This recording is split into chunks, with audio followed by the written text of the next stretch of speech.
61 nights into her contract at Aldermere Tower, Vesper Hale had learned to make herself into furniture. She had a method. She arrived at 2:45 in the morning, swiped her card at the service entrance below the parking structure, rode the freight elevator to the 33rd floor, and began with the executive hallway. She cleaned from east to west, moving through the corridors of Aldermere Capital Partners, the way water moves through a cracked wall. Slow, unremarked, inevitable. By 3:15, she was always alone on the floor. By 4:30, the whole wing gleamed, and she was gone before anyone in a suit arrived to stand in it. 61 nights, and she had never been seen by anyone who mattered. That was, she had understood, the point. The night cleaning contract at Aldermere paid $11 an hour more than the standard rate, and the agency had been very clear about the terms: discretion, efficiency, zero interaction with building personnel, departure before 5 a.m. without exception.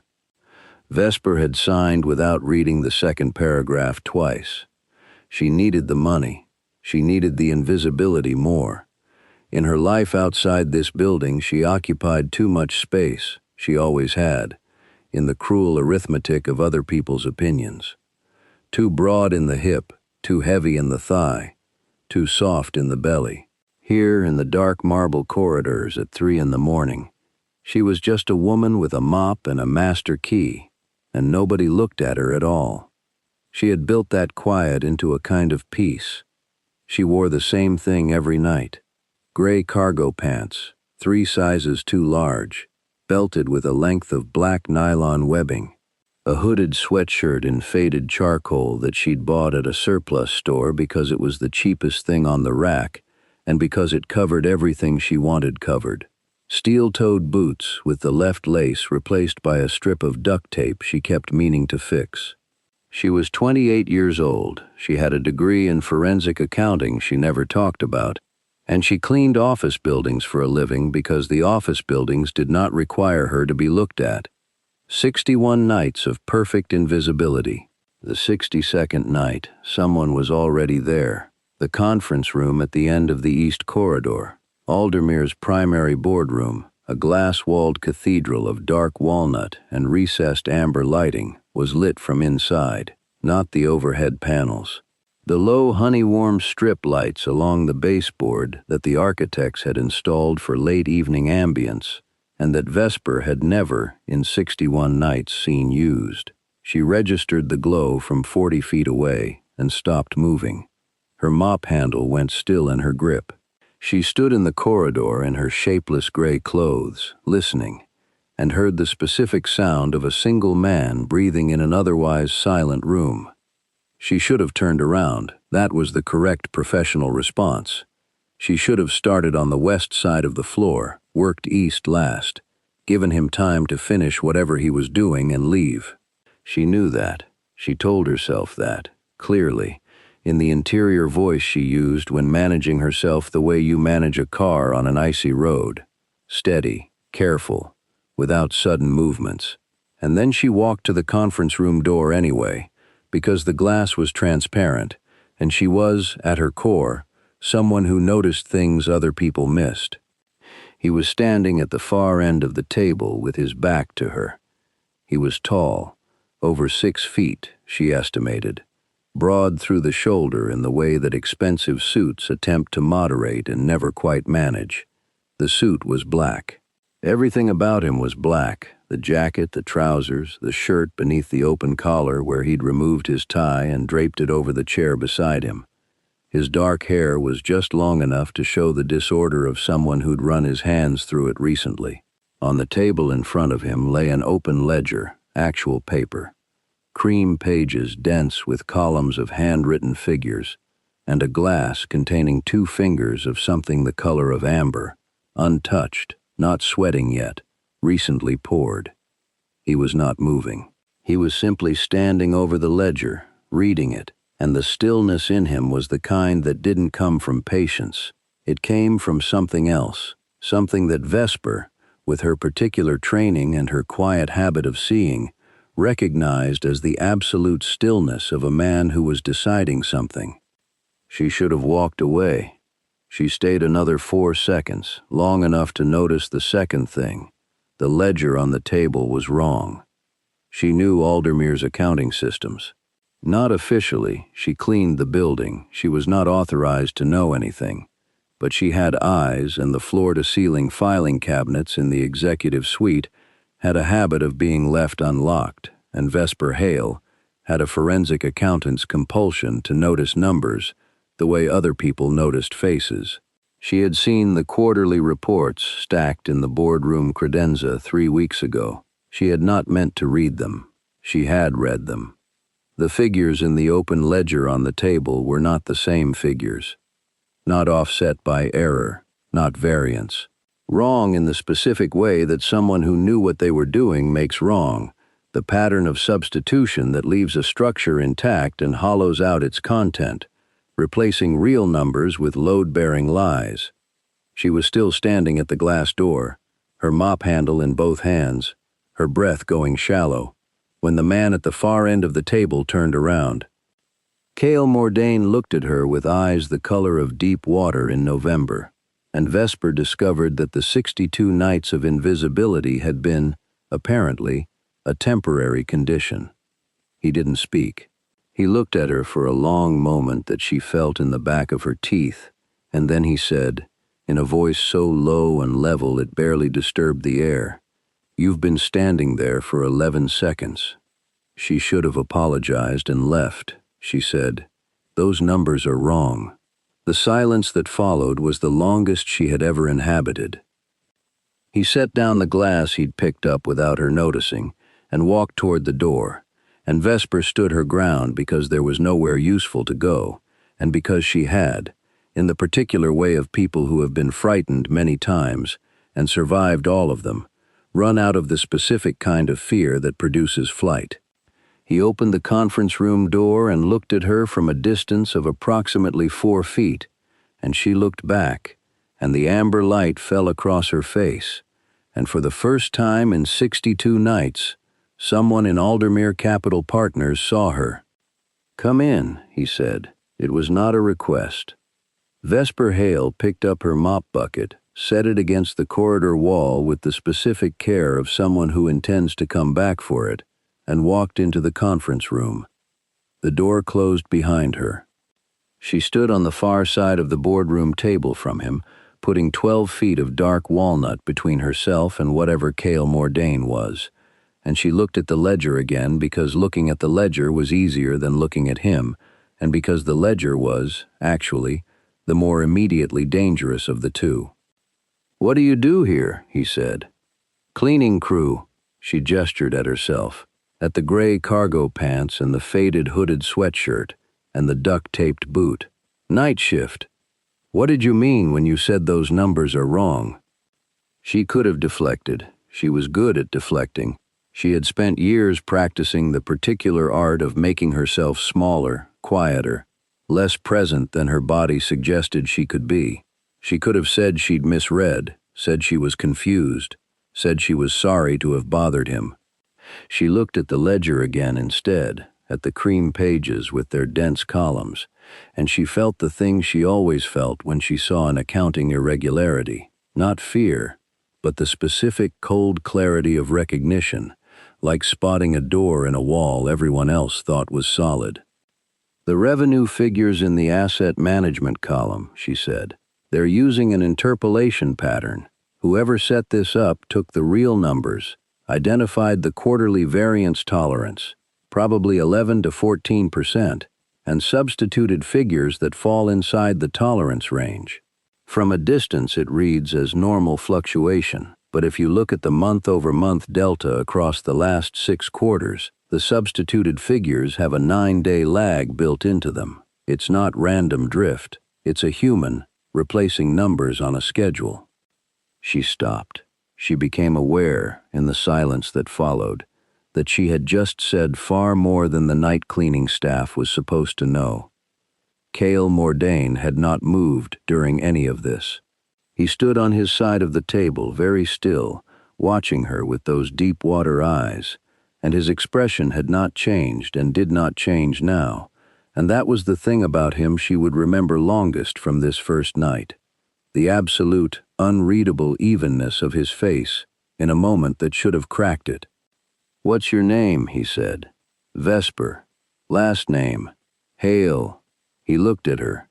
Then he looked at the ledger. Then he looked back at her, and the second look was different from the first.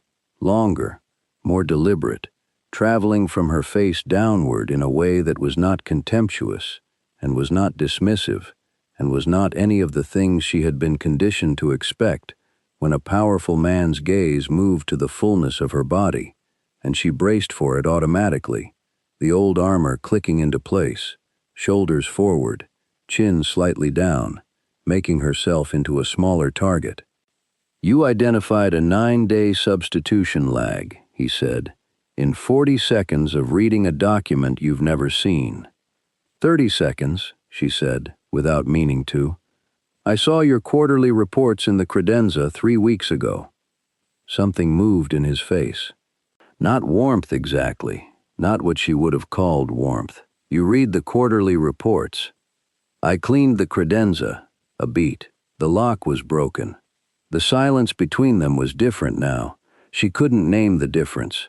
She felt it in the same way she'd felt the wrongness in the ledger, not through analysis, but through the specific instinct of someone trained to recognize patterns before she could articulate what she was seeing.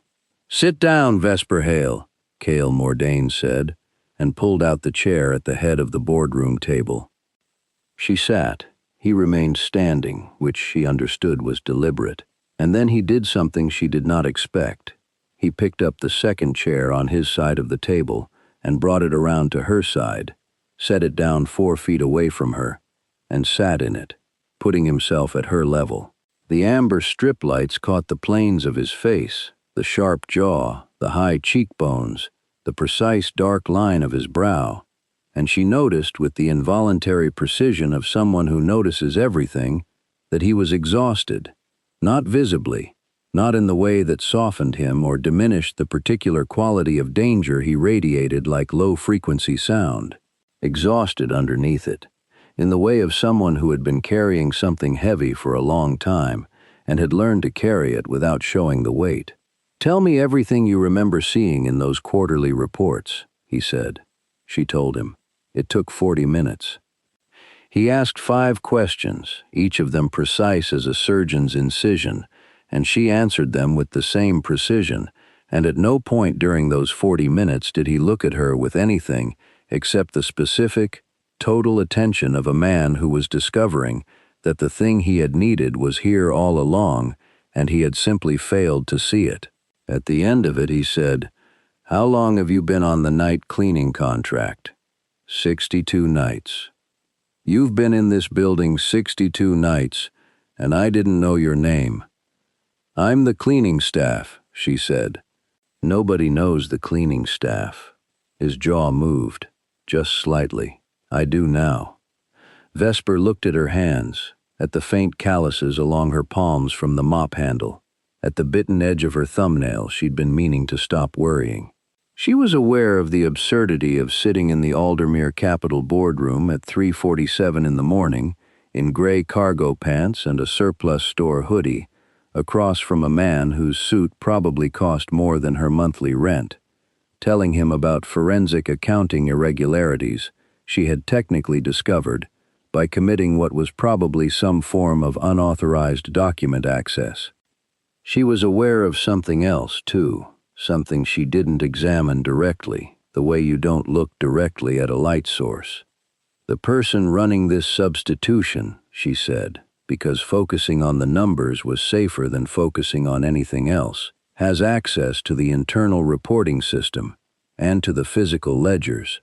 That's 2 separate authorization levels, which means it's someone senior enough to have both, or someone who has cultivated access to someone senior enough."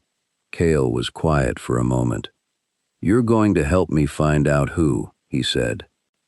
It was not phrased as a question. She looked up at him. "I'm the cleaning staff." "You're a forensic accountant," he said. with a calm certainty that landed in the center of her chest, like a stone dropped in still water.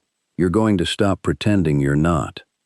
The wave of that sentence moved outward through her and kept moving, and she sat with it in the warm amber light of the boardroom that smelled faintly of his cologne, cedar and something darker, almost medicinal, like the inside of an old library, and thought about what it meant that he had said it as a fact rather than an offer. In the morning, meaning 5 hours later, meaning after she had returned her equipment to the service closet and ridden the freight elevator down and walked to the bus stop in the cold March dark, she told herself it was a temporary arrangement. She told herself she had not agreed to anything. She told herself the way he had looked at her when she laid out the substitution pattern, with that specific absolute attention, meant nothing beyond the practical value of what she had told him. She told herself all of this on the bus ride home, and she believed approximately none of it. Cale sent a car for her the following night. Not a message, not a call. A car, black and unmarked, idling at the service entrance when she arrived at 2:45 with her equipment bag. The driver did not speak. He handed her an envelope through the window. Inside was a key card, not the service entrance card she already carried, but an executive-level card, the kind with the Aldermere Falcon embossed in silver, and a single sheet of paper in a handwriting that was angular and precise and entirely unhurried, which read, "Conference room, same time. Bring what you know." She stood in the cold with the envelope and the card and the note, and she stood there long enough for the driver to look at her in the mirror once, patiently. She got in the car. She told herself it was because of the numbers. She told herself she was finishing something she'd started, following a thread she'd identified to its conclusion in the methodical way her training demanded. She told herself it had nothing to do with the way he had said, "You're going to stop pretending you're not." As if her hiding had been a choice she had made rather than a condition she'd been broken into. She told herself all of it for the 4-minute drive, and then the car pulled into the Aldermere underground parking structure and she stopped telling herself anything and started paying attention instead, because paying attention was the one skill she had never questioned. The conference room was lit the same way, amber baseboard strips, warm and low, turning the dark walnut table into something almost beautiful. Cale was already there. He was standing this time not at the table but at the floor-to-ceiling window that occupied the entire north wall of the boardroom, looking out at the city beneath the building at 3 in the morning, and from the doorway she could see his reflection in the glass, the clean angle of his jaw, the dark fall of his hair against the white collar, before he heard her and turned.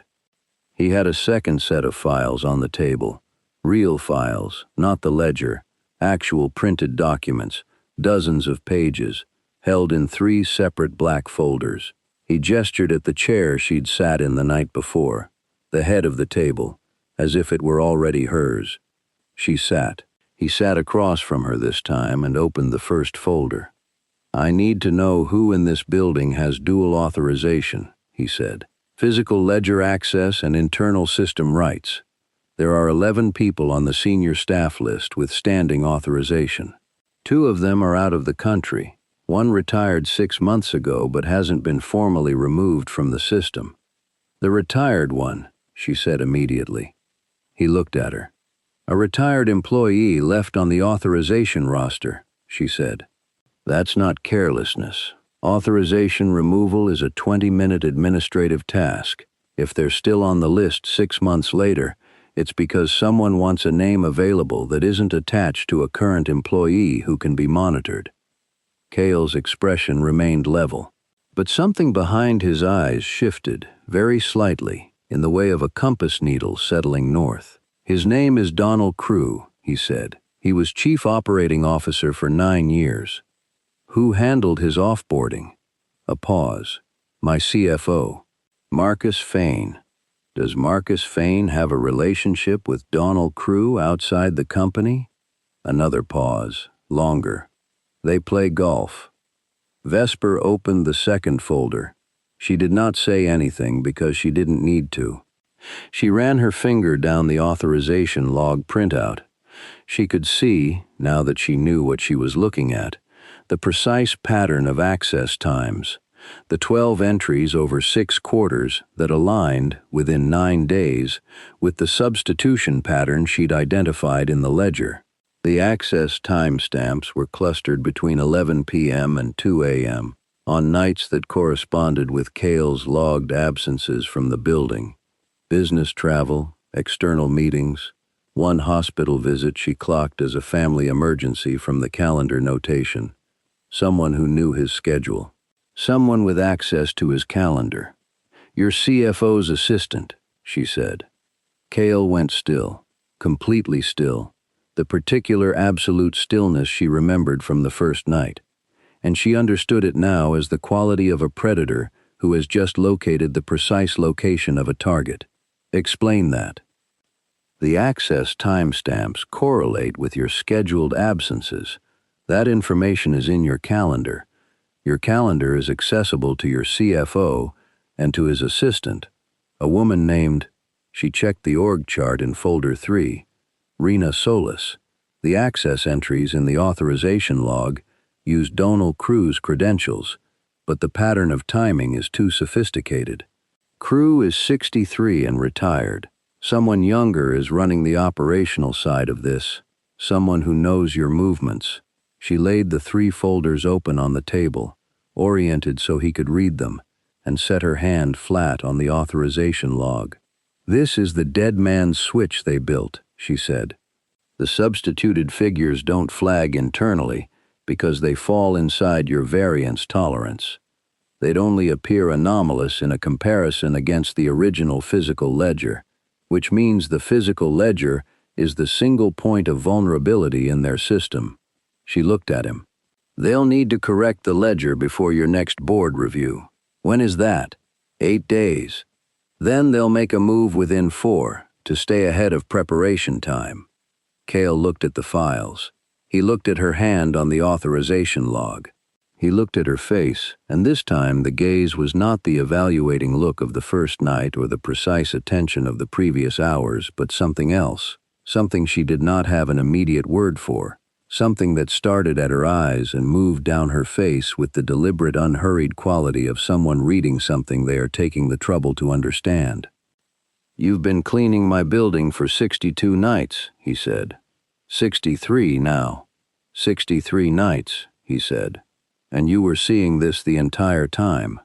I see a lot of things I'm not supposed to, she said, and meant it only about the numbers, and was aware even as she said it that it was not only about the numbers. She drove herself home before 5, which was the rule she was keeping because keeping rules was the structure that had gotten her through the last 3 years of diminishing circumstances and quiet accumulation of small survivals.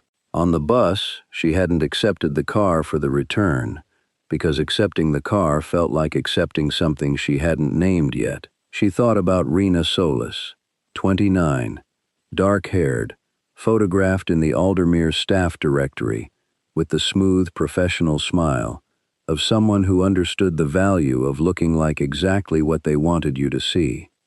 She thought about the 8 days. She thought about 4 days. She thought, against every reasonable intention, about the precise moment Cale had said. 63 now.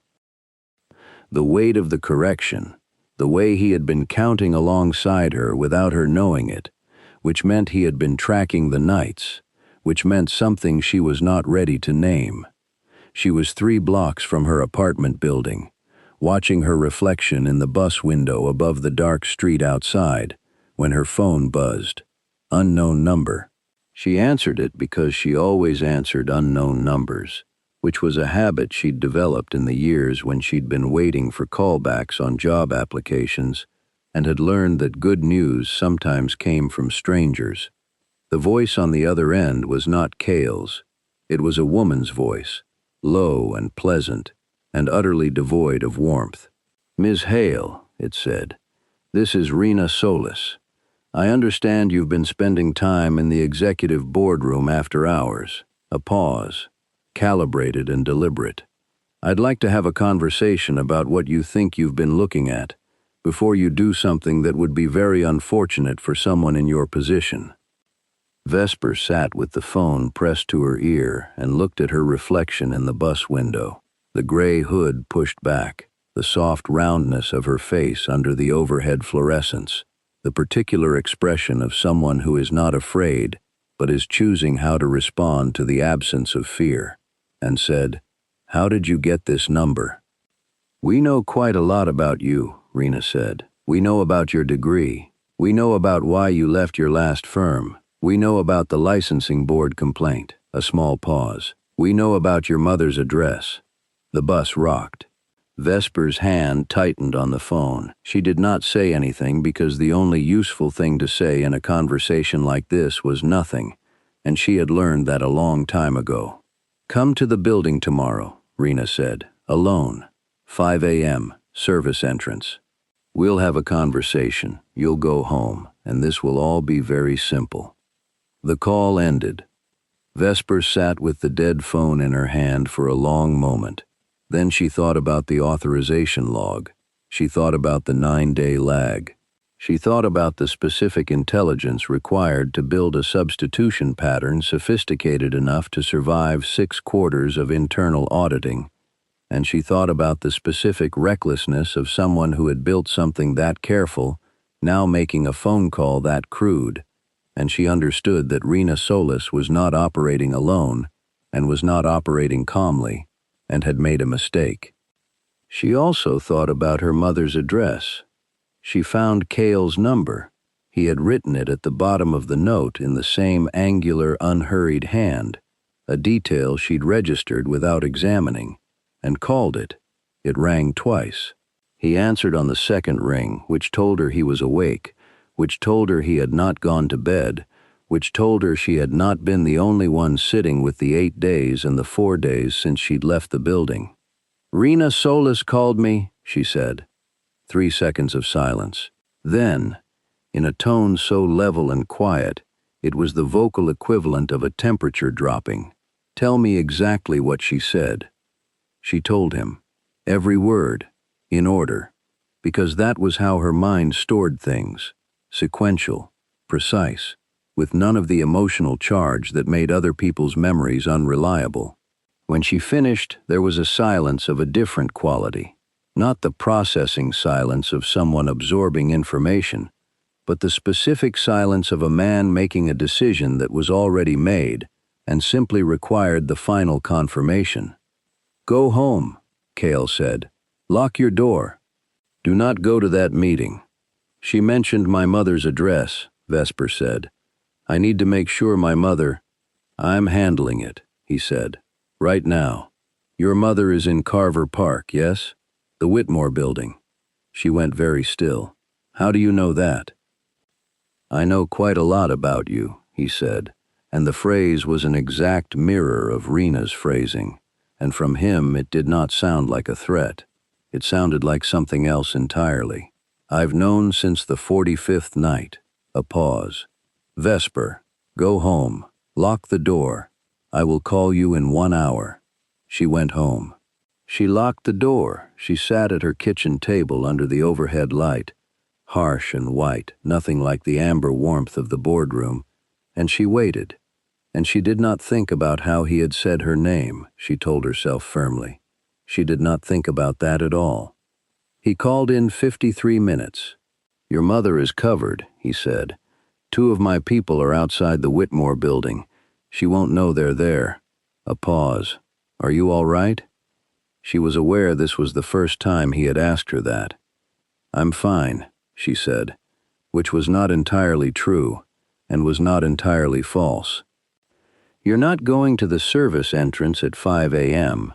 I wasn't planning to." "Good." The word was flat and absolute, and contained within it the particular finality of a sentence that was not interested in any alternative.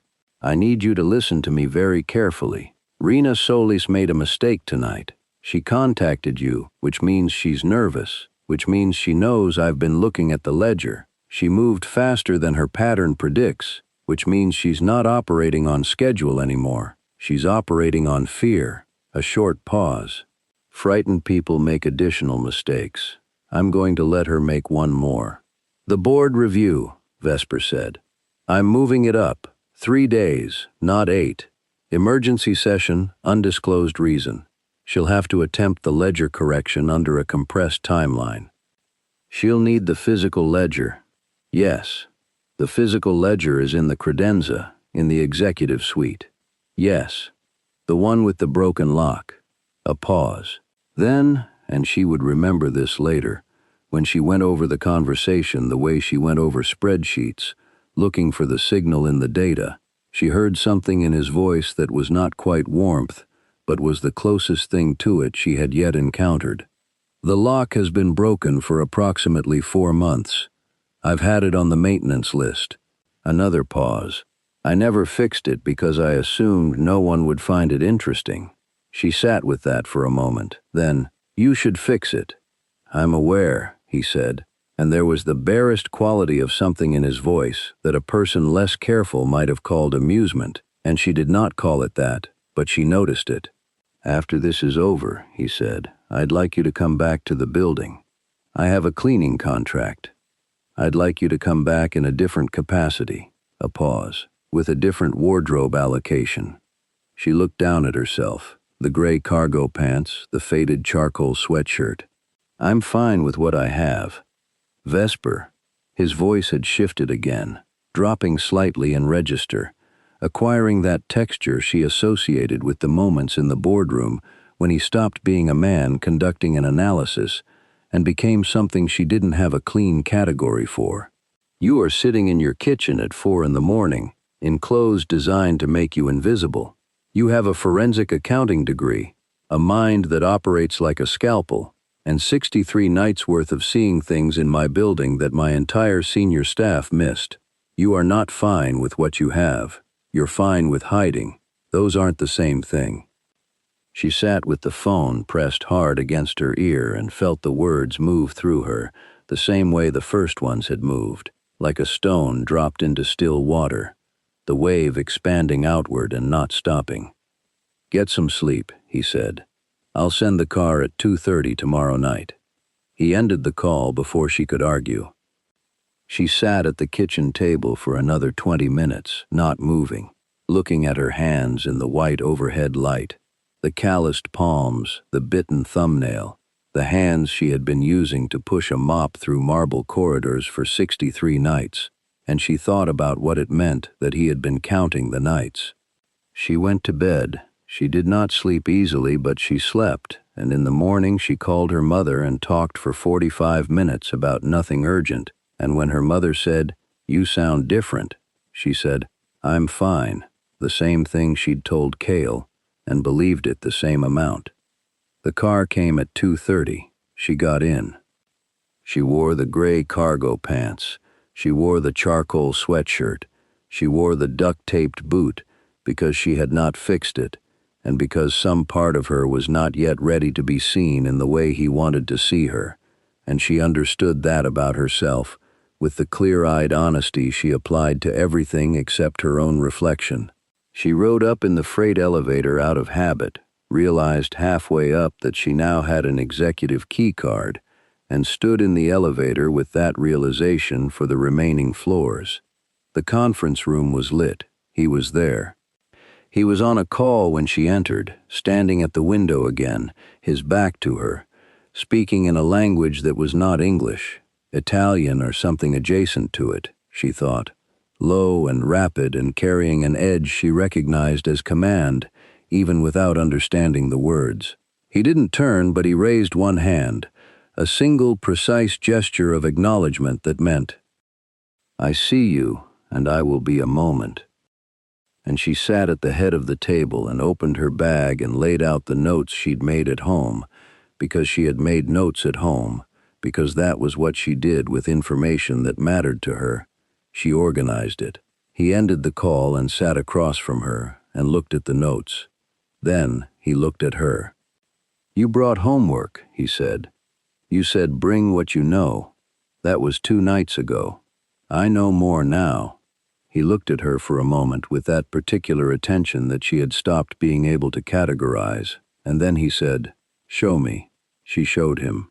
It took 2 hours. She had traced, through the combination of the quarterly reports she'd memorized and the files he'd shown her the previous night, a secondary thread she hadn't seen initially, a parallel pattern of small, unexplained credits flowing into a subsidiary entity that Aldermere had on its books as a dormant property holding company. The credits were small enough individually to pass below automatic monitoring thresholds. Collectively, over 18 months, they represented slightly under $4 million.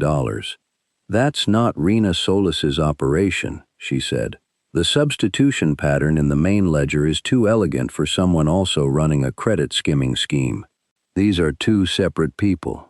Or Rena Solis has a partner she hasn't told you about." Cale's jaw tightened. It was the first time she had seen his face do anything that quick. "The subsidiary entity," he said. "What's the registered contact name?" She checked her notes. "Fane Property Solutions." The silence was absolute. "Marcus Fane," she said. "My CFO," he said, "has been running a parallel operation alongside Rena Solis," she said. "And I think they don't know about each other's schemes. They're using the same access pathway, Donald Cruz's dormant credentials, but they're operating independently, which means when you move on one, the other will either panic and accelerate or go completely dark." Cale stood. He walked to the window. He stood there for a long moment with his back to her, and she let him stand, because she understood that what she'd just laid in front of him was not a financial problem.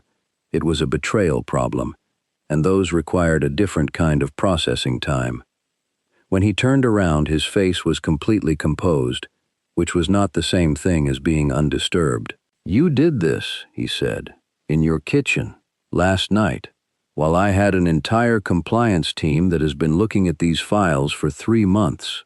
Your compliance team was looking for one thing," she said. "I was looking for the shape of the problem, which is different." He crossed the room. He came around the table and he stood at the end of it, close enough that she could smell the cedar and library scent of him, and he looked down at her, not the way she braced for men to look down at her, not with the particular quality of visual dismissal she had learned to absorb without expression, but with an intensity that was nothing like dismissal, that was the opposite of dismissal, that was the specific quality of someone seeing very clearly something they value. And he said, "Stand up." She stood. He was very close. She was aware, with the involuntary full-body awareness she could not intellectualize away, of the precise dimensions of him, the breadth of shoulder, the height that made her tilt her face slightly upward, the particular gravity of his presence in the 12 inches of air between them. She was aware of the opposite as well, the soft fullness of her body under the charcoal hoodie, the width of her hip, the heaviness of her, the way she occupied space in ways she spent her days apologizing for even when no one was watching. She felt herself beginning to do it now, the automatic compression, shoulders forward, chin angled, making herself smaller, and he must have seen it. He must have known the gesture, because he raised one hand and set 2 fingers, very lightly, under her chin and brought it back to level. "Stop that," he said. It was gentle. It was also absolute. She looked at him. "I want to say something to you," he said, "and I need you to hear it the way you hear a spreadsheet, not the way you hear your own reflection." She waited. "You walked into this building 63 nights ago," he said, "in clothes designed to disappear, and you proceeded to see everything that a team of professionals with full access and full authorization could not see. You saw it because you were invisible, and nobody watched what the invisible woman was doing. And every person in this building, including me, is going to have to sit with what it means that we looked past you." A pause. The 2 fingers under her chin did not move. "I am not going to look past you again." The boardroom was very quiet. Outside the window, the city was performing its 3 a.m. operations. The distant transit hum, the occasional sweep of headlights 40 floors down, the particular quality of silence that a city makes when most of its people are asleep. "You don't know me," she said, because it was the true thing, the responsible thing, the thing she owed herself the protection of saying. "I know you have a forensic accounting degree from Carlisle University," he said, still in the same level tone. "I know you left your last firm after reporting an irregularity that your senior partners had approved. I know the licensing board complaint was filed by the partner you reported. I know your mother's name is Margaret and she's been in the Whitmore building for 4 years, and you call her every Sunday and most Thursdays." He paused. "I know you've been carrying a length of duct tape on your left boot for 63 nights because you keep meaning to fix it, and you haven't." She looked at her boot. "I pay attention," he said, "to things that matter to me." The wave of it moved through her, and this time she let it, because she was tired, deeply, specifically tired, of holding herself against the things she was not supposed to want. She looked at him and she thought about the boot and the notes she'd brought in her bag and the 45-minute call to her mother and all the ways she had been filling her life with competence instead of presence, and she thought about what it meant that a man who ran whatever Cale Mordain ran had been counting her nights. "What happens tomorrow?" she said, meaning Rena Solis and Marcus Fain and the accelerated board review and the physical ledger in the unlocked credenza. "Tomorrow," he said, "I let them make their final mistake, and you're going to help me document it in a way that is completely unimpeachable." A pause, "And then I'm going to need you to never clean this building again." She almost smiled. She felt it at the corner of her mouth, and she didn't quite let it happen, but she felt it. "That's a significant ask." "I'm asking." He dropped his hand from her chin, stepped back, gave her room. "Will you stay until 4? She stayed until 4:30, because that was when the documentation was done, and not before, and she was not going to do something imprecise because of a time constraint. He walked her to the freight elevator himself, which was not something she expected, and stood at the elevator door while she stepped in. "Vesper," he said, as the elevator doors began to close. She looked at him through the narrowing gap. "Tomorrow night," he said, "I'm sending the car at 2. She let the doors close. She rode the freight elevator down with her equipment bag over one shoulder and her notes in her hands, and the faint cedar scent of him lingering in the air around her, like a sentence she hadn't finished reading yet. The next night, which was the 64th night, the night she stopped counting, unfolded the way she had predicted, and did not unfold the way she had feared. She arrived at 2. The car brought her to the parking structure. She went up in the elevator, the executive elevator this time, with the silver key card, not the freight, and the elevator opened directly into the corridor outside the conference room, and Cale was there, not in the boardroom but in the corridor, standing with a man she didn't recognize. The man was broad through the chest with close-cropped dark hair and the particular stillness of someone trained to be precisely as alarming as necessary and no more. He looked at her once, briefly, with dark eyes that registered and filed her in under 2 seconds, and then looked back at Cale. "This is Vesper Hale," Cale said to him. "She's with me." He said it with the particular flatness of a sentence that contains exactly as many words as required and does not anticipate discussion. The man, whose name she would learn later was Orrin, nodded once and moved to the far end of the corridor without speaking. Cale turned to her. He looked at the cargo pants and the sweatshirt and the boot. Something moved in his face that she was not going to call affectionate, but it was in the family of affectionate, and it did not stay on his face long enough for her to study. "Come," he said. "It starts in 40 minutes. She came. She sat in the boardroom with her notes and the 3 black folders and the documentation she'd prepared, and she watched through the glass wall as Orrin and 2 other men she hadn't met escorted Marcus Fine out of his office at 3:17 in the morning.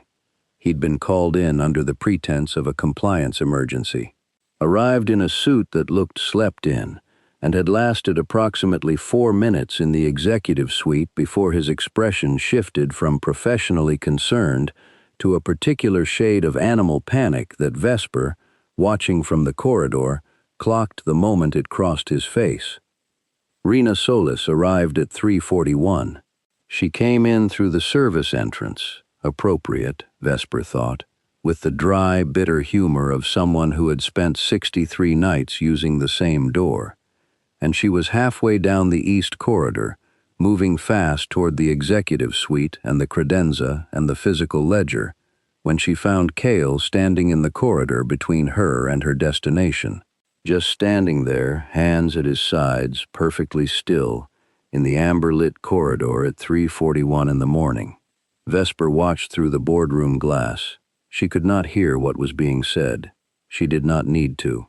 She could read it in Rena Solis's body, the quick check of the exits, the calculation, the shift from aggressive confidence to something cold and cornered.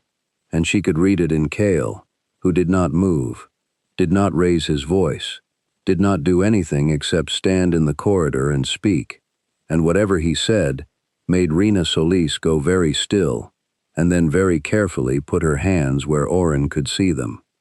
It was over in 7 minutes. The police, or people who were adjacent to the police, in ways Vesper decided she would examine later, and perhaps never examine directly, arrived at 4:15.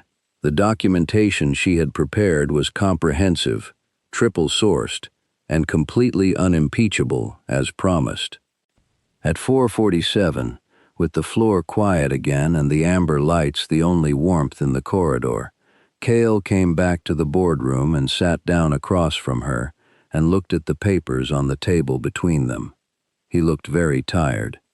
Not the underneath tiredness she'd clocked on the first night, but a surface tiredness, the tiredness of someone who has finished a long task and is now, briefly, just a person in a room. "It's done," she said. "It's done," he agreed. She began collecting the papers into the folders. He watched her do it. She became aware, in the way she was always aware of being watched, of the particular quality of his watching, not the cataloging kind, not the dismissive kind, the kind she had spent years learning to absorb without flinching, but the kind that was complete and specific and carried within it something that she was finally, quietly, beginning to have a word for.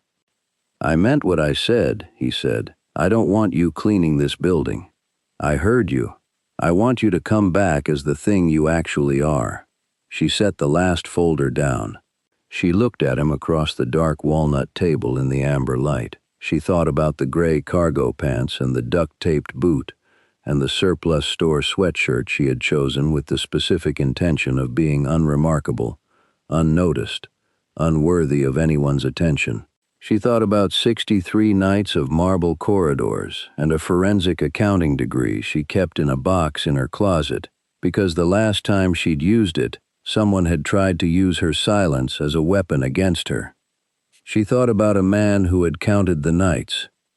"I don't know what I am," she said honestly. He stood. He came around the table the way he had 2 nights ago, and he stopped in front of her, and this time he did not touch her chin.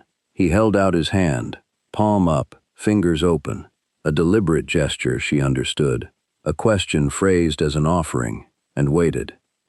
She looked at his hand, she looked at his face, she was aware of all the softness of herself, the width and weight and fullness of her body, the ways she did not fit the shapes the world preferred, and she was aware that in this room, in this light, under this particular gaze, none of that felt like not fitting.